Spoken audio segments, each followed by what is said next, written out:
বলেছি বাবা, আমি এখানে আসবো না। তাও তুমি প্রতিদিন নদীতে জল তুলতে আসলে আমাকে নিয়ে আসো কেন? ওই নিয়ে আসি, তাতে কি হয়েছে?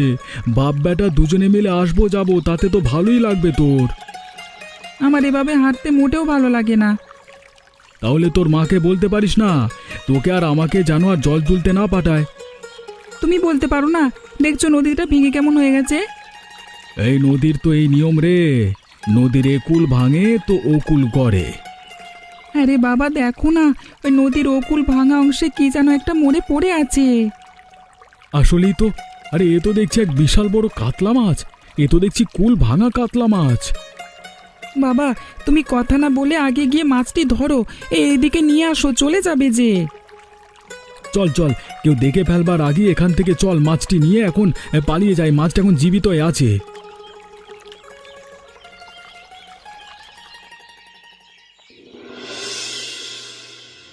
একি, তোমরা না গিয়েছিলে নদীতে জল তুলতে?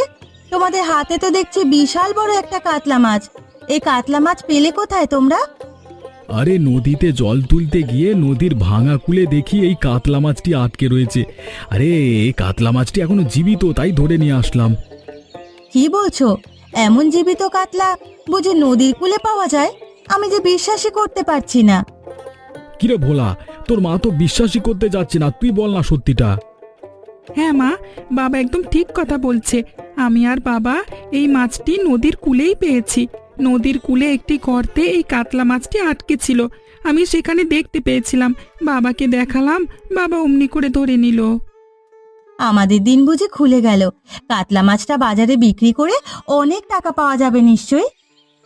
এখন তুমি এই কাতলা মাছটি ঘরের ভেতরে একটি পাত্রে রাখো। এখন বিক্রি করতে গেলে গ্রামবাসী দেখে ফেলবে, তখন আর এক ঝামেলা। আমরা নদীর কূলে কাতলা মাছ পেয়েছি, সেটা নিয়ে আবার গ্রামবাসীর কিসের সমস্যা? আরে প্রধান সমস্যা গ্রামবাসী নয়, গ্রামের মোড়ল নিতাই বাবুর চেলারা। যদি এটা দেখে ফেলে তাহলে এই মাছ কোনোভাবেই আমি আর রাখতে পারবো না। আপাতত এই মাছটি ঘরে নিয়ে লুকিয়ে রাখো, কালকে বিক্রি করব। আচ্ছা ঠিক আছে, সেটাই করছি।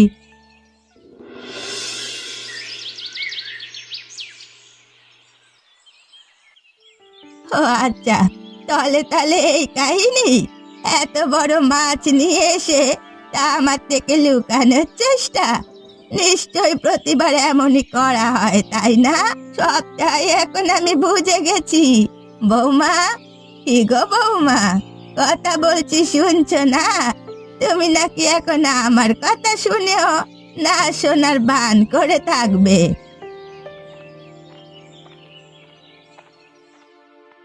কি হয়েছে মা? আপনি এত চেঁচামেচি করছেন কেন? এখানে এসে চেঁচামেচি ছাড়া আপনার কি আর কোনো কাজ নেই? সারা দিন আপনি শুধু চেঁচামেচি করতে থাকেন। আপনার জন্য কোনো কাজ করাও তো মুশকিল হয়ে পড়েছে। ও আচ্ছা, আমি তাহলে এখন চেঁচামেচি করছি? আমার কথা ভালো লাগছে না, তাই না? এদিকে যে বড় কাতলা মাছ এনে লুকিয়ে রেখেছিস, সে কথা কে বলবে? কাতলা মাছ এনে লুকিয়ে রাখবো কেন? কাতলা মাছ তো আপনার ছেলে নদীর কূলে পেয়েছে। যখন নিয়ে এসেছে তখন আপনি বাড়িতে ছিলেন না। ও আচ্ছা, এখন আমি বাড়িতে থাকি না, কত কিছুই তো বলবে।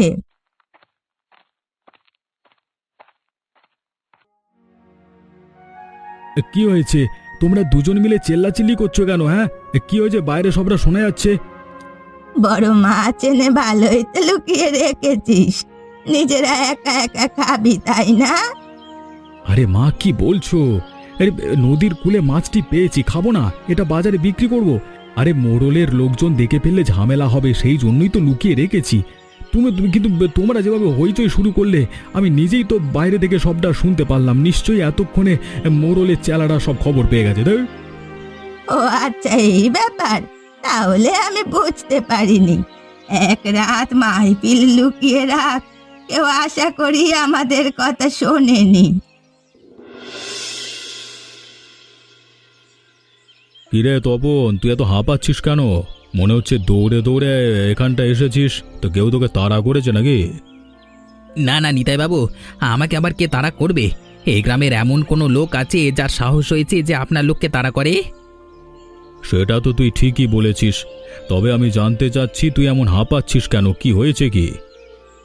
একটা ভালো খবর নিয়ে এখানে এসেছি বাবু। কি খবর নিয়ে এসেছিস বল। এইমাত্র কানাইয়ের বাড়ি থেকে শুনে আসলাম তাই নাকি নদীর কূলে বড় একটা কাতলা মাছ পেয়েছে।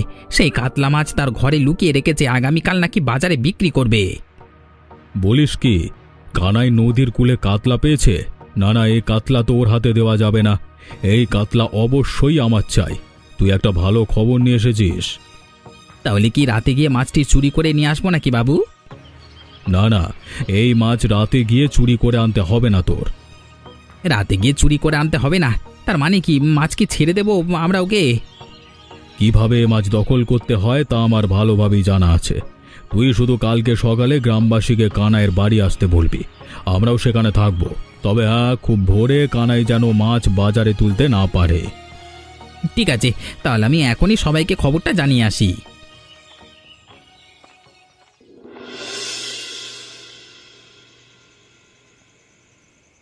কি গো, তুমি কি আজকে আমার ছেলেকে বকেছো নাকি?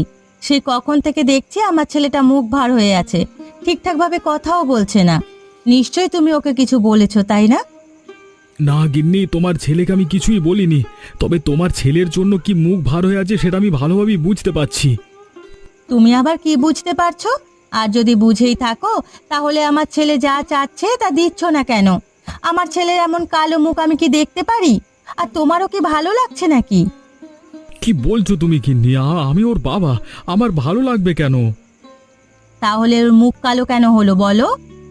তোমার ছেলে হয়তো ভেবেছিল এই বড় মাছটি আমরাই খাবো, কিন্তু আমরা তো এই মাছটি বিক্রি করে দিচ্ছি, সেই জন্যই তোমার ছেলের মুখ কালো। কিরে বাবা ভোলা, তোর বাবা কি কিছু বলেছে নাকি? হ্যাঁ মা, বাবা ঠিকই বলছে। তবে আমি বাবাকে বলিনি যে মাছটি আমি খেতে চাই। বাবা হয়তো আমার মুখ দেখেই বুঝে নিয়েছে। থাক বাবা, তুই মন খারাপ করিস না। আমরা পরে আবার একটা ছোট মাছ এনে খাবো। এখন তো সংসারের টান, তাই বিক্রি করে দেই। আচ্ছা ঠিক আছে, সমস্যা নেই। ভোলা, তবে তোকে আমি একটা কাজ করে খুশি করে দিতে পারি। কি কাজ বাবা? এই মাছ বিক্রি করে যে টাকা পাবো, সেই টাকা দিয়ে তোকে স্কুলের জন্য নতুন একটা স্কুল ব্যাগ কিনে দেব। তুমি আমার সবচেয়ে ভালো বাবা, আমি তোমাকে অনেক ভালোবাসি।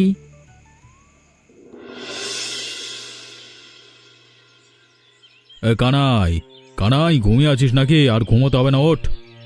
কি রে কানাই, নিতাই বাবু ডাকছে শুনতে পাচ্ছিস না? এখনো ঘুমিয়ে আছিস কি রে?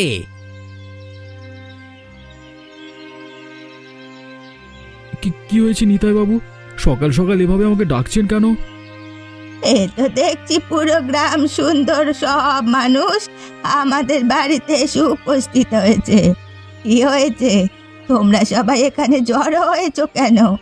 তাও এত ভোরবেলা, মানুষ এখনো ঠিক করে ঘুম থেকে ওঠেনি, আর তার আগেই তোমরা বাড়ির উঠোনে এসে হাজির। তোমরা নাকি নদীর কূল থেকে বিশাল বড় একটি কাতলা মাছ পেয়েছো? হ্যাঁ এনেছি তো, তাতে কি হয়েছে? আমি এ গ্রামের মোড়ল, অনেক আগে থেকেই আমি সব কথা জানি। আমি জানি যে ওই নদীর ঘাটে বিশাল একটা কাতলা মাছ আছে, তবে সেটা অভিশপ্ত। সেই মাছ কেউ বিনা পয়সায় কেটে খেতে পারবে না, তাহলে পুরো গ্রাম জুড়ে সবার অমঙ্গল হবে, আরে মহামারী দেখা দেবে, মানুষ মরে যাবে। এসব আপনি কি বলছেন? কই, আমরা তো গ্রামে থাকি, আমরা তো এসব কিছুই জানি না। গ্রামবাসী, তোমরা কিছু বলো।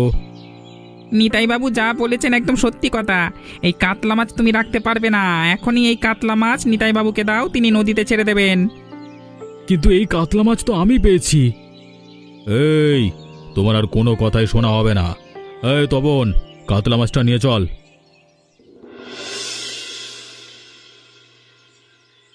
তাহলে বুঝি আমার আর নতুন স্কুল ব্যাগ কেনা হলো না, তাই না বাবা? কি গো গিন্নি, এখন আমি এই ছেলেকে কি বলবো বলো? ছেলের মুখের জবাব দেওয়ার মতো তো আমার কোনো সাধ্য নেই গো। আমি আগেই বলেছিলাম এ মাছটি কেটে আমরা খেলে ফেলি। ভোলাও সেটাই চেয়েছিল না? না, তোমরা তো খাবে না, বিক্রি করবে। এখন হলো তো বিক্রি করা। কি বলছো মা? তুমি এমনিতেই দেখেছো এখানে সবার মন মেজাজ এখন খারাপ, তার উপর তুমি এখন আবার এসব কথা বলছো। তখন যদি আমার কথা তোরা শুনতি তাহলে এখন আর আমার এ কথা বলতে হতো না। তোরা তো কোনো সময় আমার কোনো কথাই শুনিস না, শুনবি ওই কমলার কথা। এখন বোঝ টেলা। সব কিছু আমার জন্যই হয়েছে, আমারই দোষ। আমি বলেছিলাম এই মাছ আমরা রান্না করে খাবো না, বিক্রি করে অনেক টাকা পাবো, তা দিয়ে সংসারটা ভালোভাবে চলবে। তার কিছুই এখন আর হলো না। আহা গিন্নি, তুমি নিজের দোষ দিচ্ছ কেন? আমরা সবাই মিলেই তো ভেবেছি মাছটি খাবো না, বিক্রি করব। অনাহারের সংসারের উন্নতি হবে। তোমার একার দোষ দিয়ে এখন কোনো লাভ হবে না। তবে আসলে এই মাছটি অভিশপ্ত কিনা সে ব্যাপারে আমাদের জানা উচিত। গ্রামে এক পুরনো বুড়ি আছে, লক্ষ্মী বুড়ি। তুমি একবার তার বাড়িতে যাও, তিনিও গ্রামের পুরনো লোক, সবটাই জানেন। তার কাছে গিয়ে জিজ্ঞেস করো, তিনি সবটা বলতে পারবেন। এটা তুমি ভালো কথাই বলেছ, তাহলে আমি সেখানেই যাই।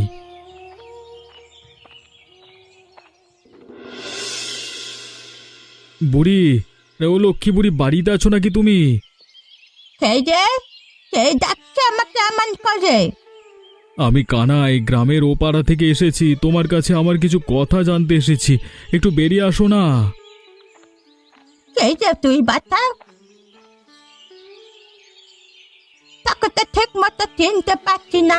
অনেক বয়স হয়েছে তো, চোখের জ্যোতিও কমে গেছে। আগের মতো চোখে আর তেমন দেখতে পাই না, সব কিছু ঝাপসা ঝাপসা লাগে রে। আমি তোমার গ্রামেরই লোক, ওই পাড়ার বুড়ি আছে না, তার ছেলে আমি কানাই। আচ্ছা আচ্ছা, চিনতে পেরেছি এবার। ওই পাড়ার বুঝি তোর মা, আমার ছোট বোনের সই। কি হয়েছে বাচ্চা, বল, আমি তোকে সাহায্য করবো। আমি তোমার কাছে জানতে চাচ্ছি বুড়িমা, আমাদের গ্রামের সাথে যে নদীটা আছে, সেখানে নাকি একটি অভিশপ্ত কাতলা মাছ আছে অনেক বছর আগে থেকে। তুমি তো এই গ্রামের সবচেয়ে পুরাতন লোক, যদি তেমন কিছু থাকে অবশ্যই জানবে। তেমন কিছু কি আছে তোমার জানা মতে? এই বলছিস, আমার প্রায় 100 উপরে বয়স হয়ে গেছে। ওই, আমি তো এমন কিছুই জানি না, তোকে এসব কে বললো? আমি একটি নদীতে কাতলা মাছ পেয়েছিলাম। গ্রামের মোড়ল নিতাই বাবু এসে জোর করে ওই অভিশপ্ত কাতলা মাছ বলে নিয়ে গেছেন। ওই বদমাস মোড়ল, ও তো খারাপ লোক।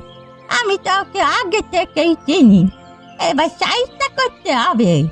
তুই আমাকে নিয়ে আমার সবার কাছে সত্যিটা বলে দেব। কিরে কানাই, বুড়িমার তো অনেক বয়স হয়েছে, তাকে তুই এখানে নিয়ে আসলি কেন? তা নাই আমাকে এখানে নিয়ে আসেনি, আমি নিজের ইচ্ছায় এখানে এসেছি। ওবারও আমাকে এখানে আসতে সাহায্য করেছে। ও, তুমি হঠাৎ করে গ্রামের বাজারে আসতে চাইলে কেন গো বুড়ি? বুড়িমা কিছু বলবে নাকি? আমাদের কানাই তো সবাইকে ডেকে আনলো, তুমি নাকি ডেকেছো আমাদের, মানে বললো। অবশ্যই, আমি তোদের কিছু কথা বলার জন্যই তো ডেকে এনেছি। কি কথা বলবার জন্য ডেকে এনেছো বলে পেল? আমি এই গ্রামের সবচেয়ে প্রবীণ লোক, আমার বয়সে তেমন একটা লোক এই গ্রামে নেই। হ্যাঁ, তা তো আমরা জানি, তাই এই গ্রামের সবচেয়ে প্রবীণ লোক হচ্ছ তুমি, তা নিয়ে আমাদের কোনো দ্বিমত নেই। তাহলে এই গ্রামে আমার চাইতে বেশি কিছু কেউ অবশ্যই জানবে না। আমি যা জানি হয়তো তোমরা কেউই তো জানো না, তাই না? এটা তুমি ঠিক বলছো বুড়িমা। আমি জানি এই গ্রামের নদীতে কোনো অভিশপ্ত কাতলা মাছ নেই। আর মজল কি বলতে, এই গ্রামের নদীতে কাতলা মাছ আছে অভিশপ্ত? এটা কি করে হয়? তোমরাও নাকি তো সঙ্গ দিয়েছো সবাই? তাহলে তুই মোড়ল মিথ্যে কথা বলছি নিশ্চয়ই। অবশ্যই, ওই মজল মিথ্যে কথা বলেছে, আর তোমরা তার কথায় বইকে গেছো। কানাই, বুড়িমাকে ঠিক মতো বাড়িতে পৌঁছে দে, এরপর কি করা যাবে সেটা আমরা দেখছি।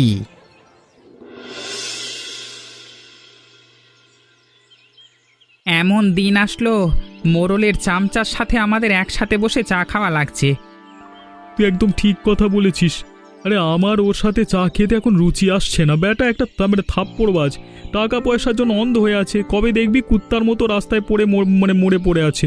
এই জমিদার বাপের তো কিছু হবে না, ওকে আর শুকর কুকুরে খাবে। তোমরা আমাকে উদ্দেশ্য করে কিছু বলছো নাকি? আরে না না, তোমাকে কি বলবো, তুমি তো মোড়লের লোক, তোমাকে কিছু বলবার সাহস আছে আমাদের? না না না না না বাবা, তোমাকে কিচ্ছু বলিনি আমরা, মানে তুমি আবার কিছু মনে করো না। আমি কিন্তু অতটা বোকা নই।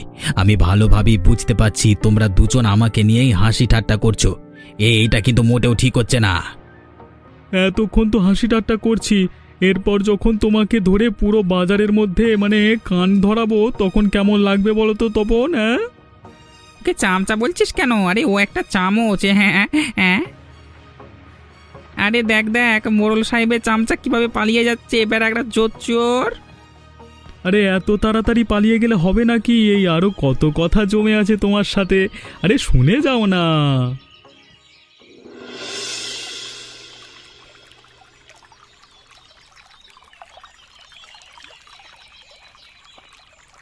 কি গো কানাইদা, পাতিল করে নদীতে কি ছড়াচ্ছ তুমি? তেমন কিছু নয়, বড় যে কাতলা মাছটি আমার বাড়িতে পাতিলের মধ্যে ছিল সেখানে পোনা ছেড়েছে, সেই পোনাগুলো এনে আমি এখন নদীতে ছেড়ে দিচ্ছি। কি বলছো তুমি কানাইদা? অন্য কোনো লোক হলে সেই পোনা মাছগুলো নিশ্চয়ই নিজের পুকুরে ছাড়তো, তুমি সেটা না করে নদীতে ছাড়ছো কেন? চাইলে তো তুমি নিজের পুকুরেও ছাড়তে পারতে। আমি চাইলে সেটা করতে পারতাম, তবে আমি সেটা করতে চাইনি। পুকুরের জলে সেই মাছগুলো বড় হলে আমি একা খেতাম। আমি চেয়েছি এই নদীতে মাছ হোক, গ্রামবাসী যে যখন বড় মাছ পাবে ধরবে, সবাই মিলেমিশে খাবে, সেটা ভেবেই মাছের পোনাগুলো আমি নদীতে ছাড়তে এসেছি। তুমি আবারও প্রমাণ করলে কানাইদা তুমি সঠিক, আমরাই ভুল। আমরা আসলে ওই মোড়লের কথা শুনে প্রচণ্ড পরিমাণ ভুল করেছি। আমাদের আরও যাচাই বাছাই করা উচিত ছিল। তোমাকে শুধু শুধু আমরা ভুল বুঝেছি। আমাদের সবাইকে তুমি ক্ষমা করে দাও কানাইদা। আরে তোমরা এমন করে বলছো কেন? আমি এমনিতেই ওসব কিছু মনে রাখিনি। আমরা একই গ্রামে থাকি, সবাই ভাই ভাই, এসব অন্যায় কথা মনে রাখা অবশ্যই উচিত নয়। তোমার যে কোনো প্রশংসা করলেই তা তোমার যোগ্যতার তুলনায় ছোট হয়ে যাবে। তবে তোমার সাথে যারা এমন কাজ করেছে, আমরা শুধু সময়ের অপেক্ষায় তার শাস্তিরও ব্যবস্থা করব, তুমি চিন্তা করো না।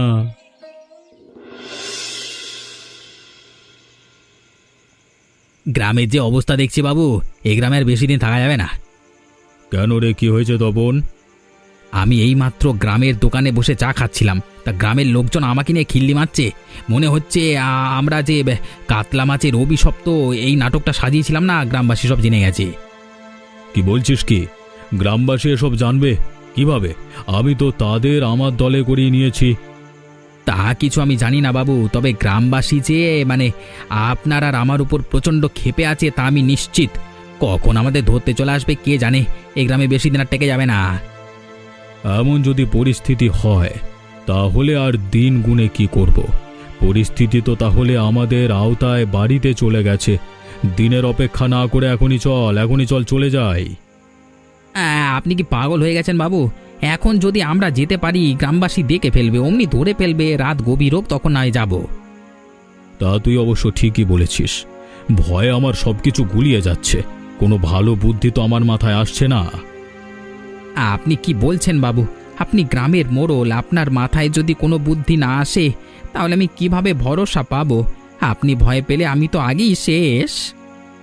না না, আমার ভয় পাওয়া চলবে না। তুই এক কাজ কর, বাড়িতে যত জিনিসপত্র আছে, টাকা পয়সা আছে, সবকিছু ব্যাগের মধ্যে গুছিয়ে নে। রাত একটু গভীর হলেই তুই আর আমি বের হয়ে পড়ব। আচ্ছা ঠিক আছে বাবু, চলুন দুজনে মিলেই সবকিছু গুছিয়ে নিই, তাহলে তাড়াতাড়ি হবে। আচ্ছা ঠিক আছে, চল। কি খবর নিতাই বাবু? এই গভীর রাতে পোঁটলা পুঁটলি নিয়ে কোথায় যাচ্ছেন? কোথায়? গ্রামের মোড়ল হয়ে রাতের আঁধারে বুঝে এভাবে পালিয়ে যাচ্ছেন? হ্যাঁ, লজ্জা করে না আপনার? এত রাতে তোমরা এখানে কি করছো? আমরা কি করছি সেটা জেনে তো আপনার কাজ নেই। আপনি যে এত রাতে সব কিছু নিয়ে পালিয়ে যাচ্ছেন গ্রাম থেকে, সেটা তো আমরা ভালোভাবেই বুঝতে পারছি, কিন্তু আমরা তো আপনাকে এভাবে পালাতে দেব না। আমি কিছু করিনি। তোমরা তো ভালোভাবেই জানো টাকার জন্য আমি তার সাথে কাজ করি, আর কিছুই না। আমাকে ছেড়ে দাও। কে কি করে কে কি না করে তা আমরা ভালোভাবেই জানি। আমি গ্রাম ছেড়ে চলে যাচ্ছি, কোনো দিন আর এ গ্রামে ফিরবো না। তোমরা দয়া করো, আমাদেরকে যেতে দাও। আপনি গ্রাম ছেড়ে চলে যাচ্ছেন, আমরা অবশ্যই আপনাকে যেতে দেব, তবে আপনি যেন এই গ্রামে আর কোনো দিন না ফিরতে পারেন সেই ব্যবস্থা করব। এমন ব্যবস্থা করব গ্রামে না ফিরে সারা জীবন যেন আপনার হাসপাতালেই কাটাতে হয়। হাসপাতালে তপন আর নিতাই বাবুর কোনো সমস্যাই হবে না, কারণ তখনও ওরা সেখানে থাকবে। তবে এবার আর তপন সেবা করবে না, উল্টে নিজের সেবা নিজে করবে। এসব কিন্তু মোটেও ভালো হচ্ছে না। আমি কিন্তু এই গ্রামে মোড়ল ছিলাম, তা তোমরা ভুলে যেও না। আপনি একসময় মোড়ল ছিলেন, এখন আর আপনি এ গ্রামের মোড়ল নন। আরে এত কথা বাড়িয়ে লাভ কি? শালাদের উত্তম মধ্যম দেওয়া হোক। এই নাও না, ঠেকাতে শুরু করো। এই দাঁড়িয়ে করছো কে? মারো। ওরে বাবা লাগছে। এমনই মজার মজার গল্প দেখতে আমাদের চ্যানেলটিকে সাবস্ক্রাইব করুন।